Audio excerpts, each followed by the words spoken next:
Yes, ladies and gentlemen, it's the Evolution of Movies show. I'm Jack Barber. He's Andy Rossi, and he's wearing a Chicago Bears hat. How you feeling, Andy? Well, it's we're recording on a Sunday. I think our first time, so I got to support my Bears. Fields is not playing today, though, so it's going to be a loss, unfortunately. Yeah. I could see the future. Well, that's a safe bet when you're talking about the Bears, so I think that's a good move. But something that's not losing is this show, and I say that because we have a special guest this time that is an actual, honest-to-goodness film critic, so this will be a fun one. Let's bring on Zaki Hasan. Zaki, you are the co-host of the Movie Film Podcast with Brian Hall, and you're an actual film critic with the San Francisco Chronicle. Thank you so much for taking the time to join us. Thanks so much for having me. I'm a little nervous here. We do these shows, but it's just random yahoos that are reviewing the movies with us. You actually know how to review a movie. I assure you, I am the randomest of yahoos. So no worries there. Not to be confused with Yoo-Hoos, which we'll be talking about in just a moment. That's good. I like that. So, for anyone who is new to the show, this is the Evolution of Movies show. And what it is we watch a movie and then we talk about it book club style. But we call it the Evolution of Movies because we always pick a movie that came out 1 year after the last movie we watched. So, started in 1980, went to 1981, 1982. Now we're all the way up to 2016, a time when movie theaters were filled with hits like The Founder, like La La Land, and of course, Bad Moms. But we aren't talking about any of those. We're talking about Nice Guys, a movie IMDb describes as in 1970s Los Angeles, a mismatched pair of private eyes investigate a missing girl and the mysterious death of a porn star. Zaki, had you seen The Nice Guys before, and what were your thoughts going into it this time around?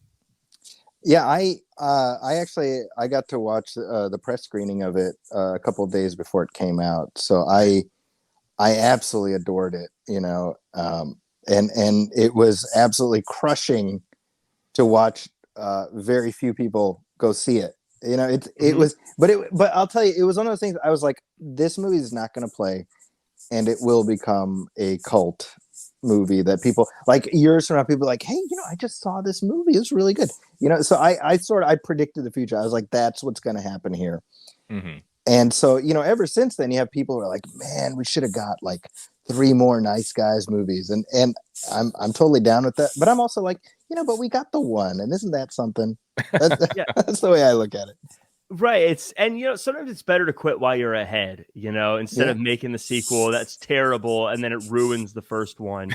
But you're right. I'm kind of surprised, even looking back on this one, that it wasn't a bigger movie. When you look at who was in it and like just the fact that it was a great movie, I feels like the buzz was around. The premise is interesting. It felt like it had everything you would want from a good, well-performing movie. But Zaki, this is where we play a little game, and this is where, Andy, I want you to tell me what you thought about the movie going into it this time around. But also, Zaki, this is the game. Andy is going to try to predict or guess the Rotten Tomatoes score, and then you have to guess whether or not the actual score is higher or lower than what Andy guesses. Okay. All right? So, Andy, what did you think going into this one, and what do you think the Rotten Tomatoes score is? Well, for one, you said La La Land came out the same year. Ryan Gosling was killing it. You would have thought people would be like, oh, I saw La La Land. Now I got to see this one too. But yeah, it was weird how, like Zaki said, no one really went out to, I never talked to anybody much about this movie. I saw it on an airplane and I was like, this is amazing. So disappointed I didn't get in on the hype when it first came out. I thought it was great. Love both of their performances, Russell Crowe and Ryan Gosling. So I think it did good. I think critics rated this pretty high, would be my guess. So I'm gonna go. Man, this is a tough one. I'm gonna say like 85, 86. Let's go 86. Final answer. 86. You'll be devastated if you find out the actual number is 85. It's 85. Yeah. But Zaki, 86 is a pretty solid score, right out of the upper echelon of movie reviews. Now, it didn't do commercially great, but do you think critics thought it was better than 86 or worse than 86? I'm gonna say like 88. 88, so slightly higher. Yeah. Rotten Tomatoes has this movie sitting comfortably at 91%. Dang. So it's right up Nice. there with the Raiders of the Lost Arks of the world. They really love this movie. Great. And, you know, as we're talking about it, I wonder if maybe people confused this movie with The Other Guys instead of The Nice Guys. And maybe there was a little bit of branding confusion. Quite different. Very different movies, but I'm trying to, I wonder if, because I mix them up actually in my head sometimes when I think of which one is which, and I wonder if there was just movie, because I can't remember when Other Guys came out. Was it about the same time? It was about 3-4 years earlier. Actually, maybe even, I feel like it's like 2010. Oh, well, maybe I'm just totally off. No, but I think you're onto something though. I mean, I think the name, it's not, it doesn't really jump out at you. It's kind of generic. Yeah. I kept calling it Good Guys, even with my wife. I'm like, I got to go watch Good Guys tonight. And I'm like, that's not even the name of the movie.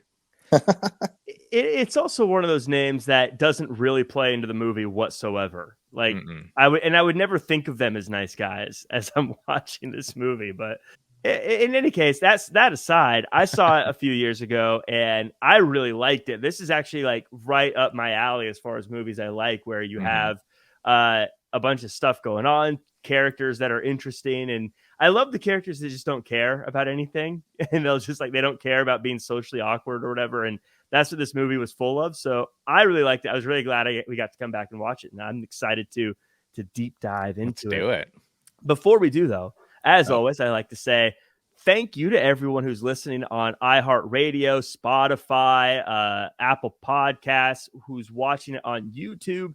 Like, comment, share, subscribe, 5-star review, all that good stuff. Let us know in the comments what you thought of the movie and what you agree or disagree with us about. It's always fun to go back and read those and ignore the mean ones, but put a little thumbs up next to the nice ones. Yeah.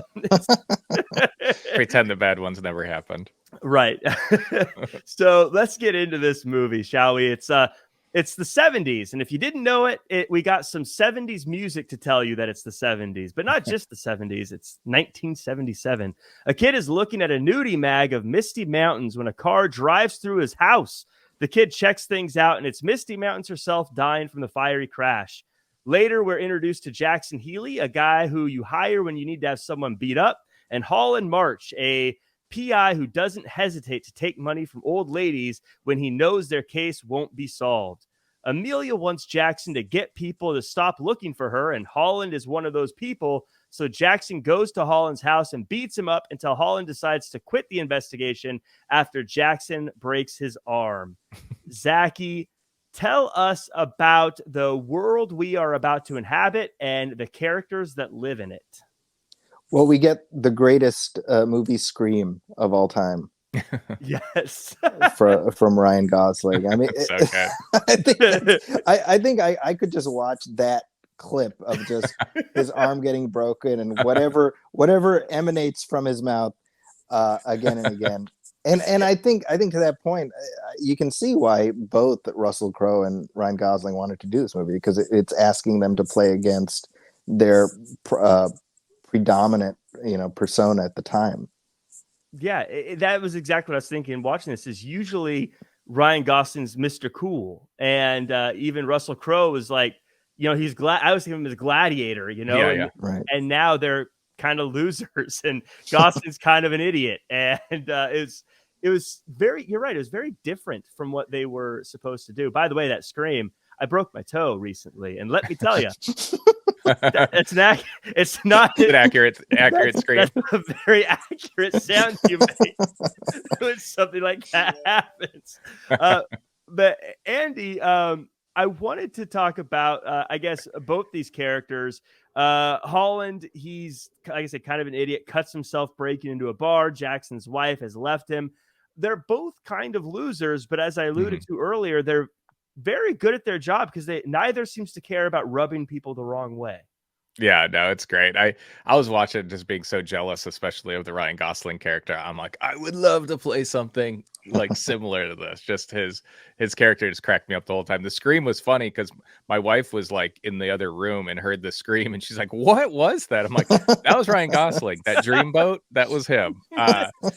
But there was one part, and maybe you guys could help me answer this, but the little boy in the beginning reading the nudie mag, Mhm. do we ever see him again? Like that little boy is just because at first I hadn't remembered this movie that well because like I said, I saw it on an airplane, and I thought maybe this was like a flashback of like Gosling as a kid or something. Like when I first saw it, I was like, okay, then we're gonna flash forward and he's older now. But they kind of just had that kid see the porn star, and he kind of helped her, right? He like put like a shirt Yeah. over her maybe.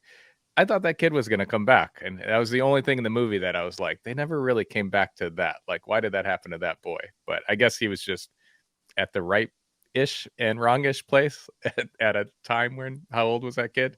Probably 10, 11. And a nudie girl just winds up on your doorstep. Yes, she's dead. Ugh. I was watching that thinking, have you ever heard something like you're sleeping, you kind of hear something in the middle of the night, you're like, I should go check it out, but nah, I'm gonna leave it. I was Mhm. thinking that's clearly what the kid's parents did when a car drove through their house. They were like, did something happen? Nah, I'm just gonna stay in bed where it's warm and cozy because the parents were nowhere to be found. That's true. Yeah. Deep sleepers. They had Uh, their white noise machine on really loud. That but that actor, I believe he's the same kid in Iron Man 3 that Shane Black did a couple years earlier. So, Oh, really? um, really, and it's all, yeah, it's so I feel like he's probably just in there as a little like, oh, if you follow this guy's filmography, you'd recognize this guy. Yeah, there might be something to do with Iron Man a little later. That's right.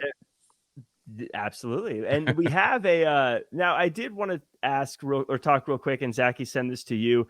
I love the little character developments of these guys. Again, they're both very capable, but they're both very small time. But also you have the little side of Jackson who takes things a little bit more seriously, but isn't an actual PI. And his kind of desire to become a PI gets started here where he sees Holland's house and says, you live here as a PI? It's kind of a fun little, like it kind of tells why he's interested. It builds why he's interested in working with Holland, even though Holland's an idiot. Yeah, you know, the character, I remember even the first time I saw it, I was like, you know, you can sort of imagine him being the decades later version of the character that Russell Crowe played in L.A. Confidential, Mm-hmm. who very similarly is kind of, he's just like, he's a cop, but he's just a leg breaker. He's a blunt object, and he's like, I want to be a detective, you know. So you see the parallel, and then this movie, it invites the parallel because you got Kim Basinger in there Right? asking you to think about that. So I see it's part of this through line, but it's very interesting because between those two films, between, you got roughly 20 years between LA Confidential and The Nice Guys, and it's sort Dang. of, it's like the range of all the different characters he's played, and he ends up at kind of the same place. So Right. great. Their scene together is so funny. Like Yeah. just Gosling like not giving up on trying to grab the gun. He's like, I forget what he's saying. He's like, you give up? He's like, yeah, yeah, yeah. And he like tries to go for it again. Keeps trying and trying. Which just these small little character details that make them seem like real people, but also is just funny. And but I think actually does kind of show you the kind of person he is, because he is, again, he's a loser, but he's very tenacious and he doesn't give up, and he does maybe push beyond where he's supposed to. We actually see Jackson heads home with some yoo-hoo of his own when two guys who are looking for Amelia knock him out. Then the two guys are interrogating Jackson when a bank bag explodes in one of their faces, making his face permanently blue. Jackson uses a distraction to get a shotgun and chase off his captors. Meanwhile, Holland is telling Lily Glenn, who says she saw Misty, that Amelia is a dead end and Misty is dead, but Lily cuts another check, so maybe the search isn't over.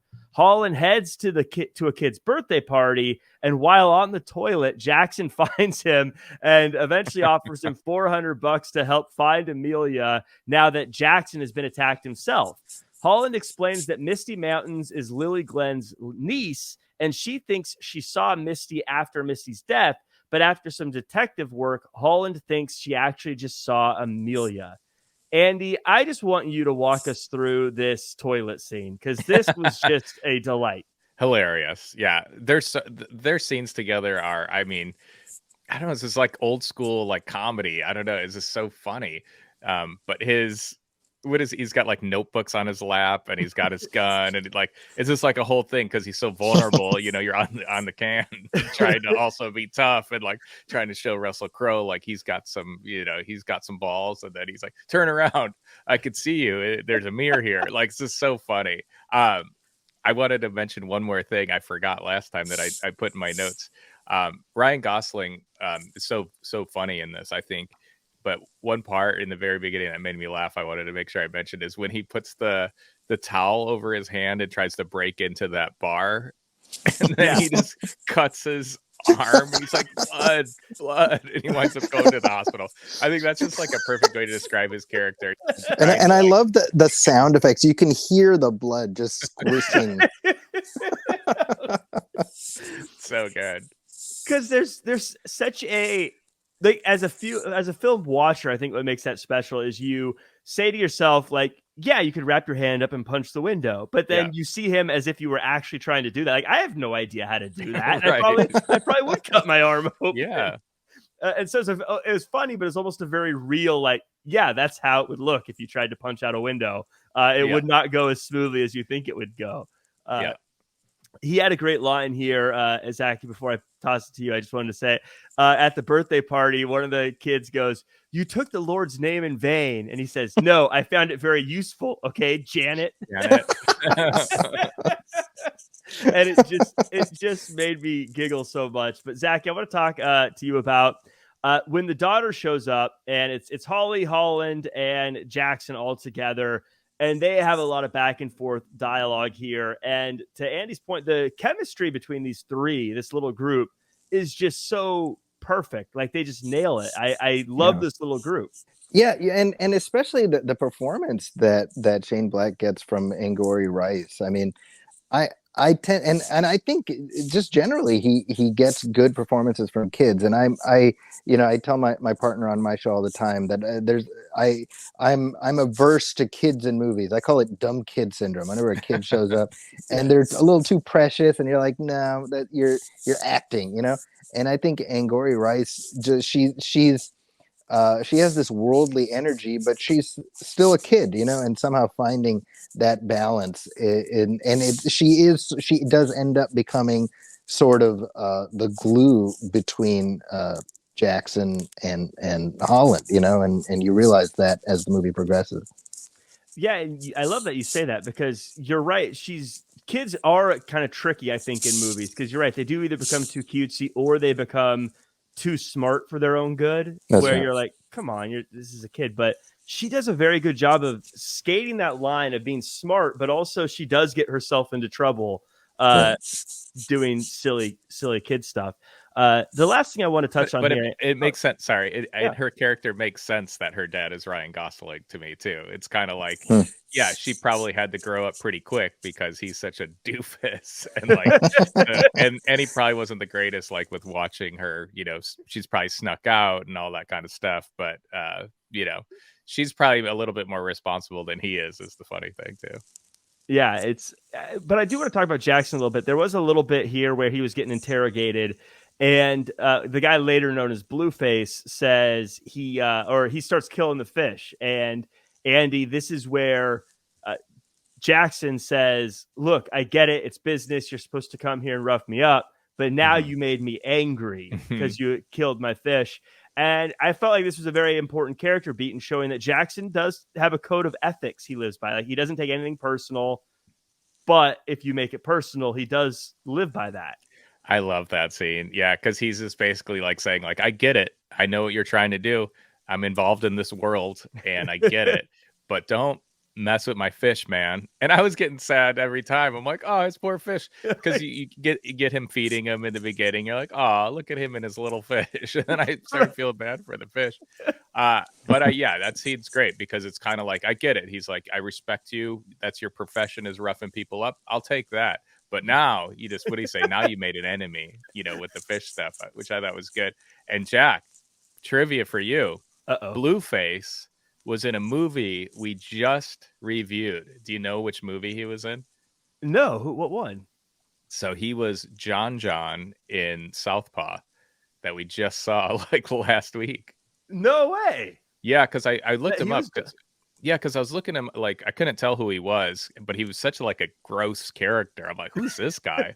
And I looked him up, and it was I forget the actor's name, but he played John in Southpaw, who was like this really sweet guy. And I'm like, what a great actor. Like, this to be like two completely different roles, but because he was so swarmy as the Blueface, and then in Southpaw he was such a sweet guy. I love when actors can make me not realize they're in the same thing. That's always such a good sign. The blue paint, probably. I think that's the nice thing about being a character actor, is you can just glide into one movie to the next, and you're never hard up for work. Right. Yeah. I mean, good stuff from him. And also, he also talked about a John Boy in this one. So not connected at all, but whatever, trying to connect dots here. So the duo go together to a protest group that Amelia started to protest pollution. The dead people there tell the two that Amelia isn't there because her boyfriend died for real 3 days ago. Jackson and Holland, along with Chet, go to Amelia's boyfriend's house, and it's all burned down. And a kid on a bike says the boyfriend made porns and Misty Mountains was there. On the drive home, they see a billboard for Sid Shattuck, the guy that the kid on the bike had mentioned. Holland calls the party on the billboard, and they say that Amelia will be coming back, so Holland and Jackson head over with Holly in the trunk, unknown to them. At the party, Earth, Wind, and Fire is played, and the group try to find Amelia. Jackson looks through a dressing room and finds an address in an empty film case. Holly chats up some porn stars, and Holland falls off the balcony and rolls down a hill where Amelia sees him, and he finds Sid Shattuck's dead body. A woman Holly meets puts her in a car with Blueface as chaos erupts. Jackson fights Keith David, and Amelia and Holly run off into the woods after Blueface shoots at them. The valet mistakenly tells Holland that Holly is in the car with Blueface, so Holland steals a car of his own and chases them down. When Blueface catches Amelia and Holly, he gets hit by a van. Amelia runs away, but Holly stays to help the injured Blueface. After a warning of John Boy coming to kill everybody, Jackson strangles Blueface, and after the incident, the police show up, and so does Amelia's mom, Judith, who is with the Department of Justice. Whew, that was a lot of stuff. But a lot of stuff. A lot of good stuff. Zach, the reason that chunk was so long is because it was a big chunk of the movie, but also so much of the stuff does later kind of play into the next thing. So I felt like I couldn't just skip certain parts. Right. But I just want to talk about Sid's body being found and the way that Holland and then eventually Jackson deal with it and throw him over a fence. Well, first of all, it's nice to be Shane Black, and you can just call RDJ and be like, hey, do this thing. And I mean, when you really think about it, Shane Black is the one who resuscitated Robert Downey's career. There probably would be no Iron Man or Robert Downey as Iron Man if not for Shane Black making Kiss Kiss Bang Bang. So you can see why they would have that connection. But I also want to mention Ryan Gosling doing a pitch perfect Lou Costello impression, which, if not for the scream earlier in the movie, would be the funniest thing he does in this movie. Yeah. It was so much stuff happened here. Ryan Gosling, hilarious. But I want to, again, we go back and a lot of big stuff happens here. We find out, Andy, that pollution is being protested, and this is something obviously that comes back later and is part of a bigger story that we get to later. And there's a lot of stuff in this movie is, me, I love it when they start something and then they call it back later. And there's a lot of those little seeds planted during this chunk of the movie. Absolutely. We definitely got to go back a little bit and talk about Gosling falling down, because that was my favorite part of the movie. But the everybody's dead from pollution is so funny. What they do in this movie, I feel, is they call out like the absurdity of some things. So even that, he's like, well, what's with the gas mask? Well, they like question it. Like in today's society, I feel like you're just like, okay, people are, demonstrating whatever. You go, oh, okay. But like to actually like call it out is like pretty funny. And I love this line. Ryan Gosling says, "Which one of you cock and balls wants to make $20?" And one guy is just like, "Yep." And then it leads to, as Zaki mentioned, Shane Black is great with directing kids and letting them say like some funny stuff, because that little boy on the bike, man, just talk about seizing the moment, talking about his big dick, and so funny. He says, "I got a big dick," and Ryan Gosling says, "Well, that's," or no, Russell Crowe says, "That's very nice." Just so funny, so silly. But it wasn't like he said it and I was like, no kid would ever say that. I looked at that kid and I'm like, yeah, that's how that kid talks to people. And how he just like gave up all the information he could, just for some money, which again, of course a kid would do. It was that balance of entertaining but realistic, because even like how Chet goes, "Hey, they'll give you $20 if you tell them," and he's like, "I didn't say I was going to give them $20." But that's how people would talk, which makes it work, but it's also entertaining. And I also love how throughout all this, no one ever really like sells what anyone else says. Like when the kid says, "I've got a big dick," no one's like, "What?" There's like, yeah, okay. That's nice. That's nice. Yeah, that's like, very nice. Like no matter what anyone does, it's like no one reacts to it, but like in a funny way, like, okay, you got that. But and speaking of that, at that party, you see the guy dressed as Pinocchio. He says something like, "It's not just my nose that grows," or something like, wow. Pinocchio. But that party, was Earth, Wind, and Fire at the party? Like it seemed like they were there. That's what I think. That I believe so. Yeah. That was the what they were implying. Yeah. What a party! That seemed like a really fun party, kind of like a Boogie Nights-esque party, where it just seems like everybody's having a good time, but they're all probably on drugs. Well, Zach, yeah, I want to ask you this because I was thinking this while I was watching the movie. What is it with movies like pornography and 70s always seem to be related in movies? Like if you're talking about one, the other is almost always involved in movies. I feel like you can't make a 70s movie without some level of the pornography industry being involved in the movie, and vice versa. If you're going to have any type of pornography, you've got to reference the 70s in some way. They're just so connected for some reason. That is interesting, and I think all of us are '80s kids, so that's not something we see as much of when we see movies sort of nostalgically looking back at the '80s. Although I guess there's a little bit, but it does make me wonder, because there's a lot. Yeah. I wonder if it's for them to know that. Oh, I was gonna say, for even them to know the names too, like to be like Misty Mountains. Oh yeah, and her poster was like on like a legit like movie poster. I'm assuming nowadays porn stars aren't on movie posters outside of real theaters. Yeah, it's such a great point. Wow. Yeah. Yeah, people like would recognize her, like, "Oh, that's so and so." Like, like if this tragedy happened today, no one would be talking about it. Oh, well, that's too bad. I mean, it's like, like growing up, I don't know about you guys, but like I knew who Ron Jeremy was. Right. And yeah, and there's no reason for me to have known that at like whatever 13, right? Right. So that definitely speaks to a time pre-internet when it comes to pornography, where it was less accessible but more known, weirdly. Yeah. I mean, it kind of makes sense. I feel like even like with movies back then, there was like, not many movies, so there wasn't that many actors. Now it's like there's a plethora of trying to keep track of who's who in movies is a little bit more challenging. I do want to say, and Zaki, this is kind of the last part I'll talk about on this, is this is where for me the movie really shows how flexible it is in making this a comedy crime movie with stakes as well. Like people are getting shot, there's fights happening.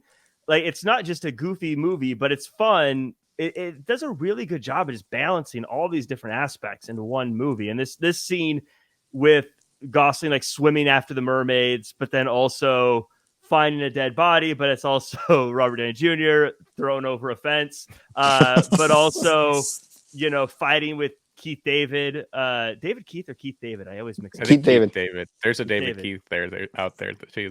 Oh, okay, that's why I'm mixing it up. I don't think I ever got his name, but anyways, Zaki, just it's a fine line they walk here, Yeah. being able to do all those without feeling like they're being insincere to one of them, if that makes sense.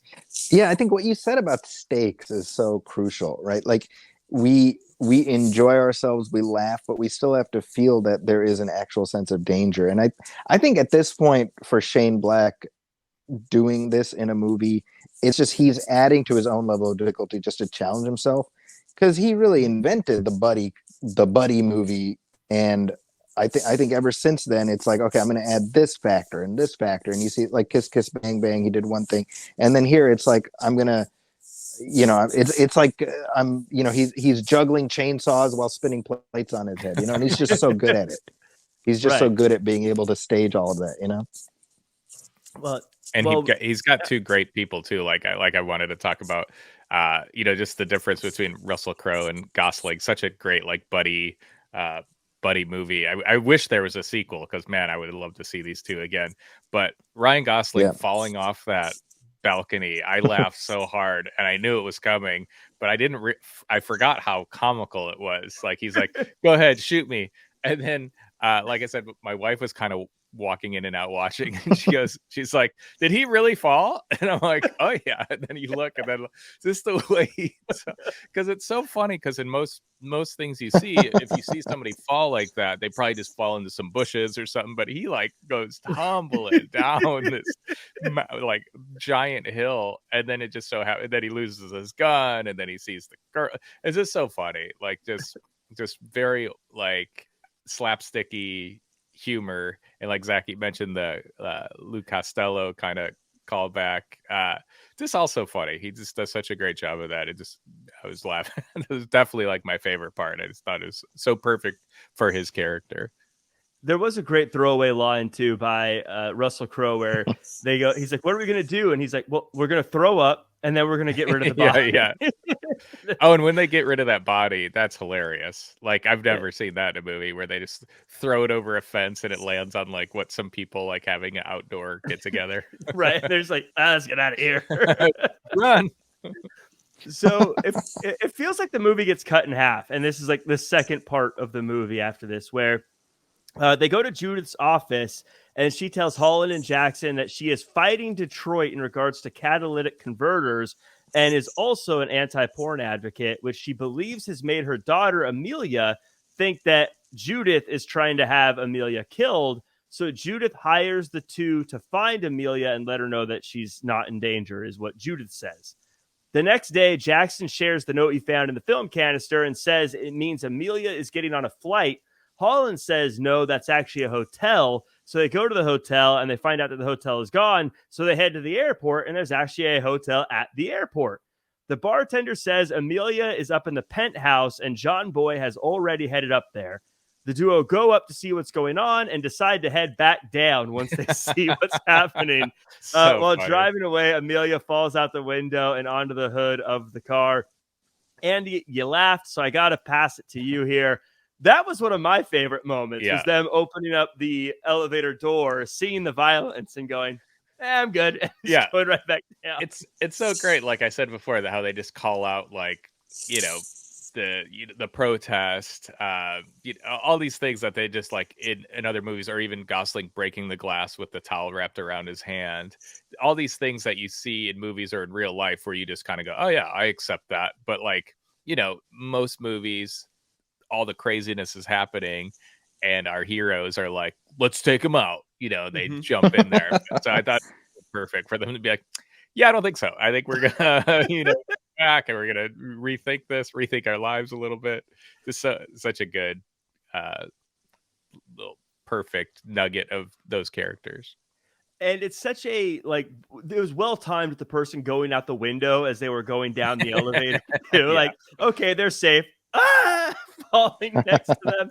But also, Zaki, this was a great way. I love when their movies are able to build up a villain in a way that feels natural but not heavy-handed. And John Boy has been built up at this point so well, where Blueface is like, "Hey, he's going to kill you and your family." Then you still don't see him, but you see the carnage he's creating. And John Boy, without even being on camera yet, is terrifying. Yeah, and I mean, when you think about it, the fact that he's introduced into the thing so late in the game, that itself is really kind of different. And yet, you're never like, well, where's this guy been, right? Like, other than as a spoken of presence, the fact that, and I think that speaks to the performance as well. But it all fits. It all fits with how the story is structured. Right. It's this was Andy, you know, like I say, I love things that pay off and things that don't pay off. But there's some character development stuff that happened that I felt didn't really go anywhere. And this is where you can tell me if I'm wrong or if I have a point here. The Holland's house, Holland not being able to smell, the house burning down, him wanting to build a new one but not getting to it, and Holly reading in the lot. That didn't really matter, did it? Like, you could have taken that out and it's still the same movie, right? Or am I mistaken? No, I think you're right. Especially the sense of smell was just funny. Like, I don't think it ever like I was thinking that maybe that would have came up later, but it didn't. So I don't really know. Yeah, and her reading, yeah, I don't think any of that stuff came up that I can think of. One thing that did come up is them talking about eunuchs, and Ryan Gosling calls it Munich. That was funny. Oh, and one more thing I wanted to mention too. I just thought was when they meet with I forget the name of her character, Kim Basinger's character, Judith. when they're in their office. He's like, "Well, we're pretty expensive, so I don't know if you could afford it." She starts writing a check for 10 grand, and he's like, "We're gonna do it for at least 5,000." And Russell Crowe's like, "Yep." And then she's like, "All right, fine, idiots." Tears it up. Again, just another very basic character beat that means like that it's kind of a throwaway, but it's funny, but it also kind of like, yeah, they're idiot. They still can't get out of their own way in this movie. The bartender scene was funny too, because what was the line? It was something like, what did he say? He'll stop doing that. Yeah. Tell us and he'll stop doing that. Stop doing what? Bam. So silly. There was this is me just nitpicking and being silly, but I highly doubt that the Burbank Airport Hotel has a penthouse. Yeah, that's true. Maybe. Well, it did before this, right? Like, yeah. Like, I was bummed when Gosling was wrong. I thought because his daughter was so mad at him, Russell Crowe was leaving, and he's like, "No, the FLT means flat, and this means this," and you're like, see, he knows what he's doing, and then he was wrong. It's like, man. But again, that's what makes it great is these little zigs and zags throughout, where you're like, oh, he's got it. Oh no, he's still an idiot. I also did like the conversation they had during that scene, Andy, where they were saying, where Jackson was like, "Yeah, this is where she is. Let's go get her." And Holland's like, "No. We know where she is. Hold on. We'll wait a few days. We'll go get another check, and then we'll go do it." And you could kind of see how he's, again, just, and Zaki, maybe I'll have you speak to this, is just, again, no matter how far along Holland's character seems to come, he's still the shady PI that's trying to squeeze every little drop out of people instead of just doing his job. Yeah, well, I think that's what's so great is the character is constructed so clearly right from the beginning that him suggesting that it just feels entirely appropriate. And you're not even like, "Oh, come on, man." You're like, "No, that's Holland. That's just who he is." You know. Yep. and the you know, the bit where he falls asleep in the car and where he thinks that Jackson has an ankle gun and he like that to me, I'm like, man, this is genius. It's so funny, but it fits so perfectly. It's I all forgot about that. fantastic. Well, we'll talk about it here as we say. What was it? A bee in the backseat or a fly when he was dreaming? Was it a giant fly? I think it's a bumblebee, right? It's a bee. Yeah. Yeah. So yeah, because he's scared of one later, right? yeah. Yeah. Okay, yeah.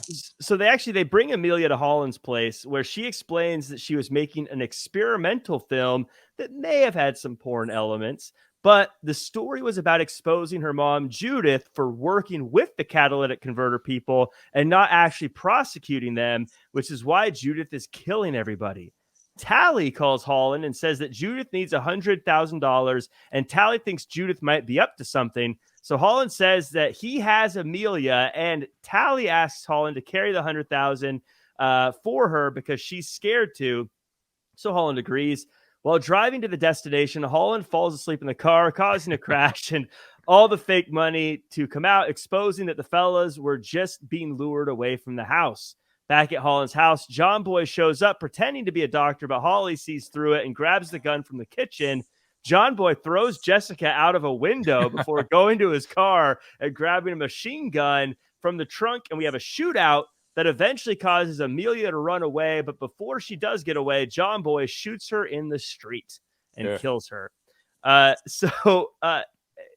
this is where we kind of get the little bow tied on what is actually going on here. This is a film trying to expose the Department of Justice for doing wrong, but there's porn elements for commercial reasons, as she says. It's so funny too. They do such a great job of I love the dialogue in this movie when they bring Amelia to the house, and I guess I didn't notice it until we're talking about it, but the kids in this movie get some really funny lines because the friend Jessica, he comes in, he's like, Jessica, your sister's a slut, and she says, I know. Something like that. It's so funny. And then them talking to, it's like the serious situation. They're trying to figure out what's going on with Amelia. And then I think Holly says, I like her dress. And Gosling says something yeah, it's a nice dress. But anyway, so I think it's just they keep you in this crime-filled, whodunit kind of thing. And then they throw some comedy back at you, which is such a great, duo, to have the comedy and you're trying to solve a mystery. Super fun. So yeah, this whole part was great. What I did love about it too is it did tie everything together with this is why all the talk about smog and everything has been going on, is because catalytic converters are to blame here. But Zach, you alluded to this dream sequence that happened, and it was interesting because when it happened, I felt like this feels out of character for the movie, but it also played in, as we see later, as you mentioned, with the gun and the ankle. Yeah. And so much of it was stuff that goes, oh, wait, was that the dream or was that real? Which is exactly what Holland is thinking. And I thought that was a great way of putting the audience in the shoes of Holland. Oh, totally. And it just speaks to something. I mean, I'm sure I know that's an experience I've had where I'm like, did I dream that? Yeah. And you're having a conversation with somebody and it's like, did we actually go do that thing? And so it's so normal. And within the world of the film, I going back to what you were saying before, where they've created it's like heightened reality, right? So the bumblebee shows up in the backseat, and there's a party that's like, is this too far? I'm not sure, right? So making it a dream sequence, you're like, okay, that makes sense. And then it leads to the comedic bit that he's actually falling asleep. And then it's just seeding. To me, it's just seeding the ankle holster gag, which is just to me, one of the funniest things in this movie. Yes. Funny. And that's what I do like about this. And that's why there's a lot of notes that I have to go through, but I feel like so much happens. But one thing really does lead into the other here in this movie. And so there's a lot of little things that happen, but many of these little things matter. Well, yeah. And I think I never found myself going that's too many things. There's some movies that you're just wow, that's a lot of stuff. I got to remember and bits and stuff. Because even the Nixon thing was so funny about the two sides to the story. He's like, couldn't you just told me two sides of the story? You have to do this old Nixon story. And then, Nixon makes a cameo. So it's so funny because you're just thinking it's oh yeah, there's a story, that gossip plays off and then it kind of comes back. And we've all been on both sides of that conversation, by the way, where you tell the story and the other person's not interested. Mm-hmm. And also you've been the one that's like, why didn't you just say that? Yeah. And I do want to add, I guess the last part of this one is the shootout scene. And Zach, we talked about John Boy earlier. He is fantastic as a terrifying hitman in this. And we talked about stakes earlier. When he threw Jessica through the window, I was like, oh my God, no one's safe. Because you think kids are safe in movies like this. Right. And she was not. Yeah, and you can tell Matt Bomer is having some fun playing this role. You know, I mean, this is a chance for him to kind of break out of like the charming, smooth guy box a little bit. And so, I mean, it's fun to see him having fun. You know, and these actors, they always playing a flashy villain is always something they look forward to. He really makes a meal out of it. Yeah. So after the shootout and everything, we get back to Holland's home, and Lily Glynn shows up and says she saw Misty in a pinstripe suit, the same suit that Jackson saw in the dressing room. And Holland realizes that Lily didn't see Misty. She saw a projection of Misty from the movie that Amelia must have been watching, meaning Amelia must have had a second copy and probably took it to the hotel to sell it to the businessmen as distribution. They find out that Amelia and Chet were planning on projecting the film at the auto show. So Jackson and Holland go there, and they get to the projection room where Tally arrives and pulls a gun on them. Holly throws cold coffee on Tally, and though it doesn't burn her, it does cause her to slip and knock herself out. Jackson finds Chet in a dumpster, and Chet says the film was mixed in with the real film that's supposed to be playing. Meanwhile, David Keith takes Holly and Holland to the roof, where they fight and fall, and Holland splashes and David Keith splats. I think it's Keith David. Keith David. David Keith. David Keith is a different guy. I don't know. It's so tough. Couldn't you have just given this character a name? Would have been easier. Yeah, they never did they? No. The video starts playing, exposing Judith and the Detroit car industry before a shootout starts. Holly tosses the film out a window, and Holland has a rough and tumble chase to secure it, while Jackson beats up John Boy and spares his life because Holly and the good guys win.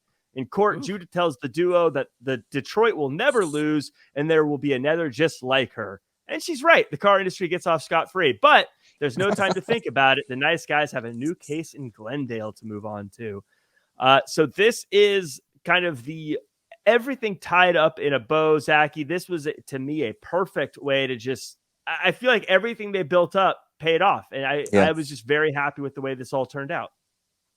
Yeah. And real quick, just the swimming pool fall, which is hilarious as far as how Keith David exits, but it does feel like that's Shane Black sort of tweaking himself, because he wrote Lethal Weapon 2 that has a similar fall out of a window into swimming pool, and just like, well, what if they don't make it into, or not everybody makes it in the swimming pool? Like that's a funny bit, you know. But yeah, no, what you're saying is so true. Like it wraps up in this way where you get to just kind of like, hey, we went on this great journey together, and for as much as I mourn the idea that they never did anything else, it's like we got this one, and we can imagine all the great adventures that happen after. Yeah, this felt.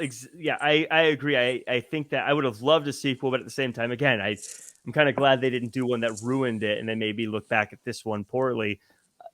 But Andy, in this one, again, we get lots of stuff happening here, and it all. Like, I don't know. It just ends. I don't really know if there's a whole lot for me to add. I do love that it's realistic in the end that they didn't take down the car industry. They didn't change the world, much like they said, as he says earlier, the sun rises, the sun sets, but you still kind of feel good about it.